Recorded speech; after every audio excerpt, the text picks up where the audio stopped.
Hello everyone, आज हम लोग स्टडी करने वाले हैं करंट एम्प्लीफिकेशन फैक्टर और करंट गेन इन बीजेटी के बारे में। करंट एम्प्लीफिकेशन फैक्टर क्या होता है?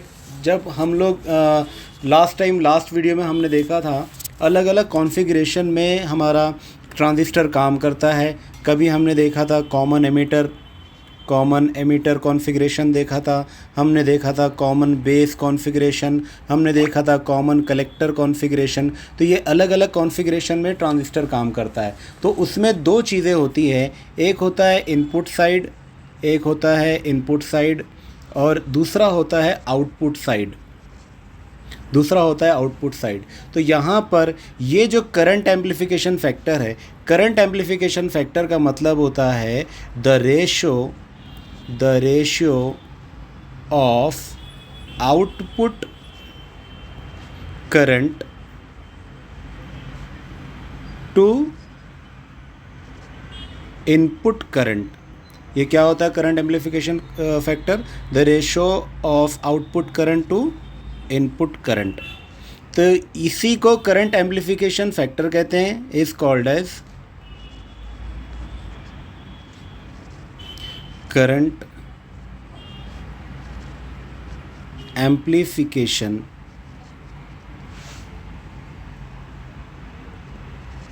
फैक्टर, या फिर इसका दूसरा नाम क्या है? करंट गेन और करंट गेन। तो इसका एक पर्टिकुलर फॉर्मूला है जो मैं अभी यहाँ पे लिखने जा रहा हूँ। तो क्या हो जाएगा ये? Current amplification factor is equal to, क्या लिखेंगे यहाँ पर हम? Output current upon input current. Output current upon input current, इसी को कहते हैं करंट एम्प्लीफिकेशन फैक्टर। तो जैसे कि मैंने बताया आपको कि हमने common emitter, common base, common collector configuration में दो चीज़ें देखी थी। एक था इनपुट करंट और दूसरा हमने देखा था आउटपुट करंट। तो यहाँ पर हमको क्या करना है, जब हम अलग अलग कॉन्फ़िगरेशन की बात करेंगे, जैसे कि कॉमन बेस कॉन्फ़िगरेशन की बात करेंगे, for common base configuration, common base configuration के अंदर करंट एम्प्लीफिकेशन फैक्टर जो होता है, current amplification factor is called as alpha. Common base configuration में करंट एम्प्लीफिकेशन फैक्टर को अल्फ़ा कहते हैं। आप जानते हैं अल्फ़ा को कैसे डिनोट किया जाता है? Like this. ये हुआ हमारा अल्फ़ा। तो अल्फ़ा जब इसको बोलेंगे हम कॉमन बेस कॉन्फ़िगरेशन के अंदर, तो अल्फ़ा की वैल्यू क्या हो जाएंगी? तो alpha is equal to delta I C upon delta I E. जबकि ये होता क्या है एक्चुअल में? This is nothing but the output current upon input current. तो करंट एम्प्लीफिकेशन फैक्टर जो है कॉमन बेस के लिए, अगर उसका फॉर्मूला हमको निकालना है तो फॉर्मूला क्या बन जाएगा? Alpha is equal to delta I C upon delta I E. इसी तरीके से दूसरा एक और सिंबल है जो हम लोग जिसको कॉमन एमिटर के लिए यूज़ करेंगे। तो इसके लिए क्या लिखना पड़ेगा हमको? Current amplification factor for common emitter configuration, for common emitter configuration current amplification factor is called as beta, जिसको डिनोट करते हैं बीटा से, है ना, और इसका सिंबल जो है बीटा है। तो यहाँ पर बीटा के लिए इसका फॉर्मूला क्या बन जाएगा? तो once again beta is equal to, beta के लिए क्या फॉर्मूला रहेगा? Delta I C, that is output current upon delta I B, output current upon input current. तो ये हो जाएगा current amplification factor for beta, current amplification for common emitter configuration. इसी तरीके से current amplification factor for common collector के लिए हमको देखना है। Third one is current amplification factor for common collector configuration is called as gamma. और इसे डिनोट कैसे करेंगे? गामा से डिनोट करेंगे। तो ये करंट एम्प्लीफिकेशन फैक्टर फॉर किसके लिए हो जाएगा? करंट एम्प्लीफिकेशन फैक्टर फॉर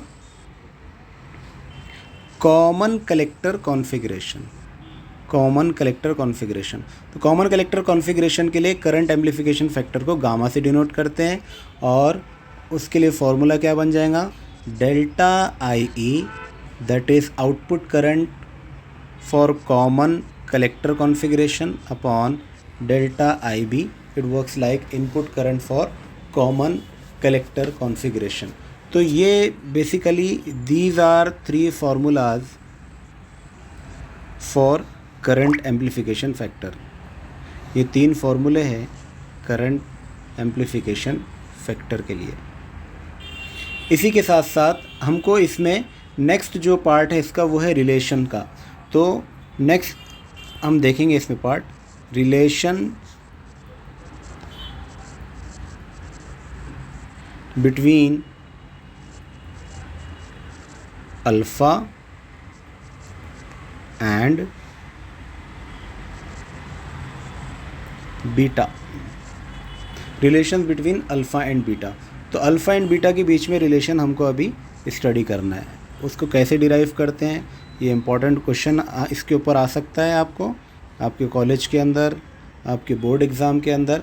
तो यहाँ पर alpha is denoted by delta I C upon delta I E, थोड़ी देर पहले हमने ये फार्मूला देखा था, and beta is denoted by delta I C upon delta I B. ये दोनों में बस डेल्टा आई बी ये और डेल्टा आई ई ये दोनों का चेंजेस है, इतना ही फ़र्क है।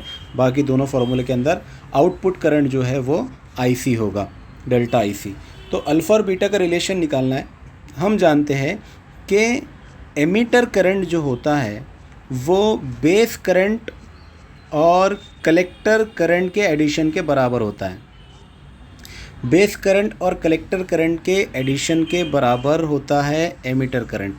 ये अगर आपको पता नहीं है तो आपको पता होना चाहिए कि एमीटर करंट जो होता है वो बेस करंट और कलेक्टर करंट के एडिशन के बराबर होता है। देयरफॉर अगर चेंज भी देखा जाएगा इसके अंदर तो हम लोग लिख सकते हैं, we can write like this, delta I E is equal to delta I B plus delta I C. तो ये हमको वैल्यू मिल जाएंगी नई वाली, डेल्टा वाली। अब डेल्टा के फॉर्म में हम इसको सॉल्व कर सकते हैं।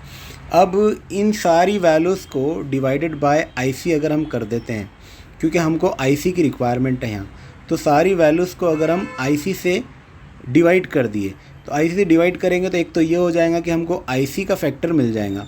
दूसरा ये रहेगा कि जिसकी रिक्वायरमेंट नहीं है ना अल्फ़ा में ना बीटा में, ये जो आई सी की वैल्यू है ये दोनों वैल्यू हम इससे डिवाइड कर लेंगे तो रिलेशन बनाने में हमारे लिए आसानी हो जाएंगी। तो हम क्या करेंगे, divide this equation by delta I C. ये पूरी इक्वेशन को हम डेल्टा आई सी से डिवाइड कर देंगे। तो अभी हमको नई इक्वेशन क्या मिलेंगी, delta I E divided by delta I C that is equal to delta I B divided by delta I C plus delta I C divided by delta I C. तो यहाँ पर ये जो आई सी है, ये आई सी को हम कैंसिल कर सकते हैं। I C will get cancel with I C. तो हमको अब नेक्स्ट क्या बचेगा हमारे पास इक्वेशन में, तो और next equation will be 1 upon alpha is equal to 1 upon beta plus 1।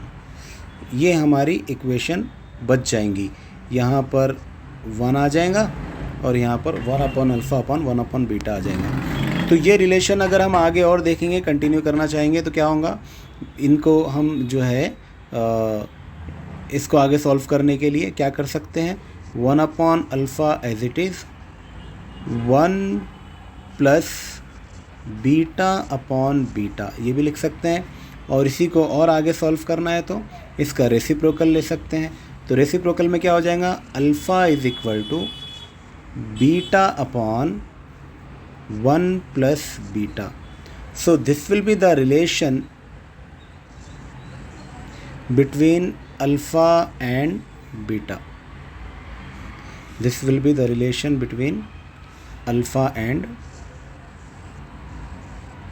beta for current amplification factor.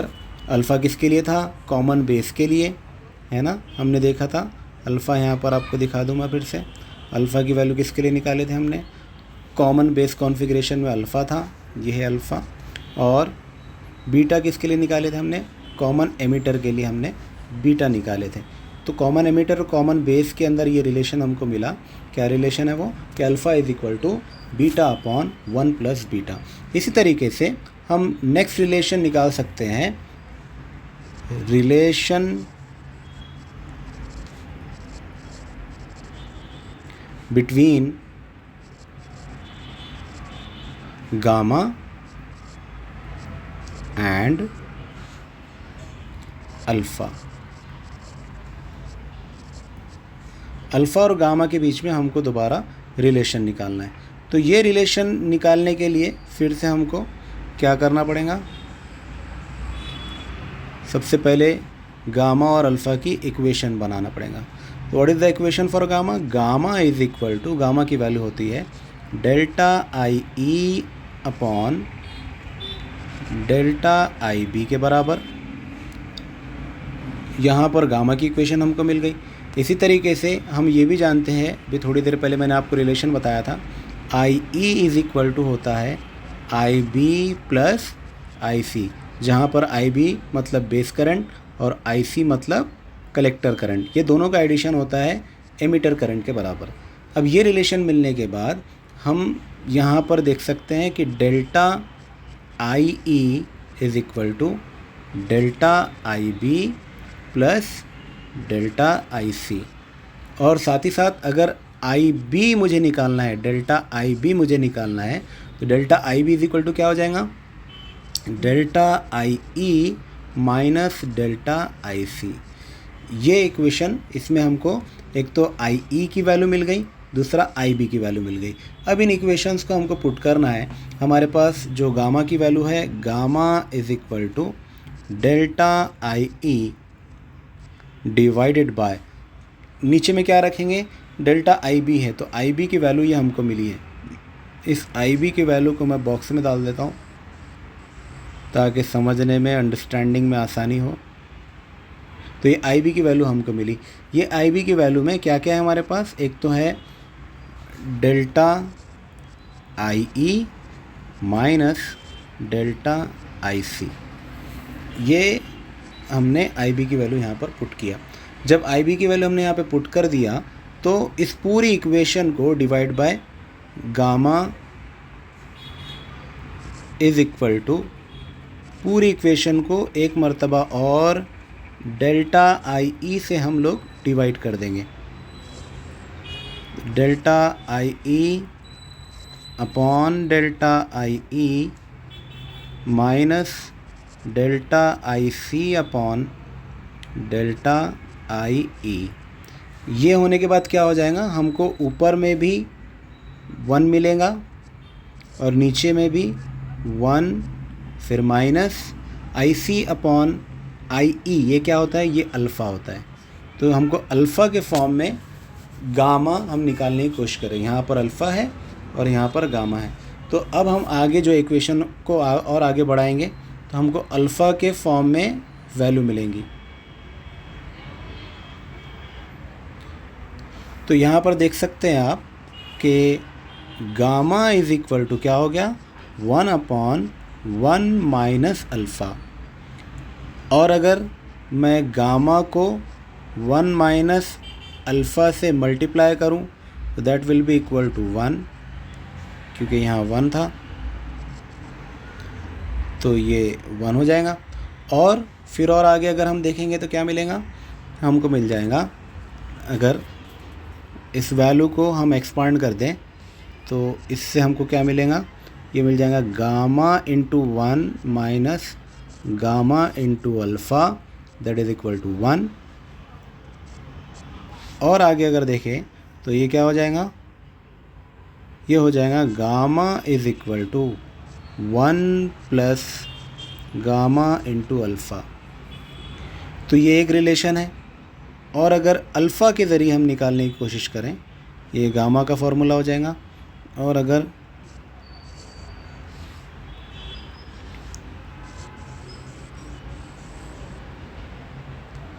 Alpha के फॉर्म में हम निकालते हैं तो क्या मिलेगा हमको, gamma alpha is equal to gamma minus 1 और alpha is equal to gamma minus 1 divided by gamma minus 1 divided by gamma. ये दूसरे तरीके से हमने रिलेशन निकाल लिया। तो ऐसे दो रिलेशन हमको यहाँ पर नज़र आते हैं। तो ये हो जाएगा relation between alpha and gamma.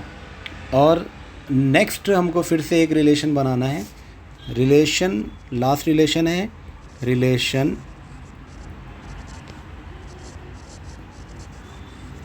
Between gamma and beta.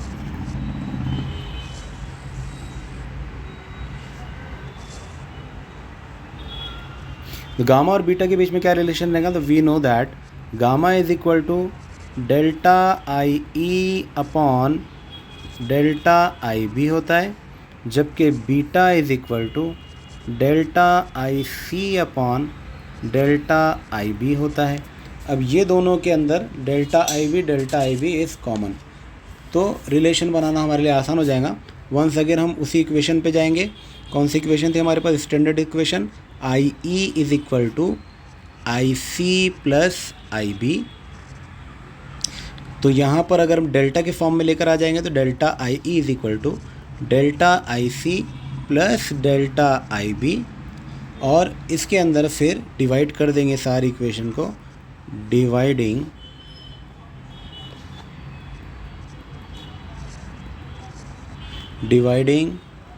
Above equation by किससे डिवाइड कर देंगे, डेल्टा आई बी से डिवाइड कर देंगे। जब डेल्टा आई बी से पूरी इक्वेशन को डिवाइड करेंगे तो हमको क्या मिलेगा, delta I E divided by delta I B that is equal to delta I C divided by delta I B plus delta I B divided by delta I B. अब यहाँ पर हम देखेंगे तो हमारे पास ये रिलेशन था आई ई अपॉन आई बी क्या होता है, गामा होता है, जबकि आई सी अपॉन आई बी क्या होता है, बीटा होता है। तो हम डायरेक्टली यहाँ पे पुट कर सकते हैं, this is equal to gamma, this is equal to, यहाँ पर दिख रहा होगा आपको, this is equal to beta plus यहाँ पर क्या रहेगा 1। तो ये गामा और बीटा के बीच में रिलेशन आ गया। और अगर डायरेक्टली, सबसे पहले इसको मैं बॉक्स में डाल देता हूँ, और अगर हमको बीटा के फॉर्म में लेना है तो बीटा इज़ इक्वल टू हो जाएगा गामा माइनस 1। ये बीटा के फॉर्म में रिलेशन आ गया। तो इस तरीके से हमने रिलेशन बिटवीन अल्फ़ा, बीटा और गामा निकाल लिया। ये बहुत ज़्यादा इसेंशियल क्वेश्चन है। ये हो सकता है कि आपको आपके एग्ज़ाम में इस क्वेश्चन को पूछा जाए, तो पॉलीटेक्निक स्टूडेंट्स जो है उनके लिए तो ये इम्पॉर्टेंट पार्ट है। तो इसको अच्छे तरीके से देखकर पॉज करके आप अपने पास इसको अपने नोट्स में बना सकते हैं। Thank you so much for being patience and listening each and everything from this video. अगर आपको ये वीडियोस पसंद आ रहे हैं तो ब्रिलियंट एकेडमी को सब्सक्राइब कीजिए, है ना, और वीडियो को लाइक कीजिए, और जो है बेल आइकॉन को ज़रूर दबाइए, क्योंकि कंटिन्यूसली जब लेक्चर्स अपलोड हो जाते हैं तो आपको देखने में आसानी मिलेगी। फिर से मिलेंगे बहुत जल्द। चलिए, तब तक के लिए बाय, टेक केयर।